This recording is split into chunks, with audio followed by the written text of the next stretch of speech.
नमस्कार, आप देख रहे हैं न्यूज 24 दैनिक। मैं हूं आपके साथ अक्षता मौर्य। आइए रुक करते हैं खबर की ओर।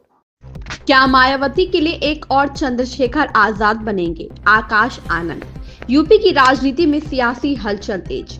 उत्तर प्रदेश की सियासत में अपने वोट बैंक की तलाश में जुटी मायावती ने भतीजे आकाश आनंद को पार्टी में दरकिनार कर अपने लिए एक और मुसीबत मोल ले ली है। अब इसके बाद सवाल उठने लगे हैं कि क्या मायावती के भतीजे आकाश आनंद खुद मायावती के लिए बड़ी चुनौती बन जाएंगे और अब वो खुद चंद्रशेखर की राह पर चल पड़ेंगे, जिससे मायावती की बची खुची ताकत भी खत्म हो जाएगी।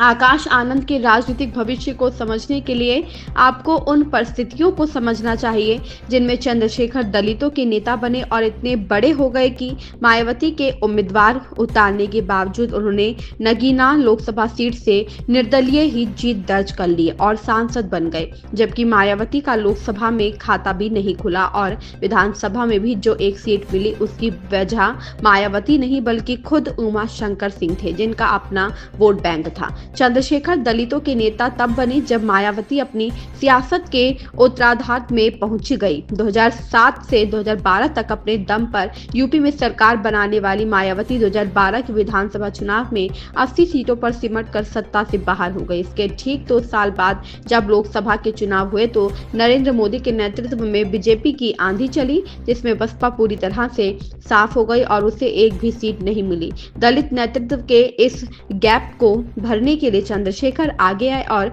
उन्होंने साल 2015 में बनाई भीम आर्मी। फिर 2017 के विधानसभा चुनाव में भी बीजेपी की आंधी चली और बसपा 19 सीटों पर सिमट गई।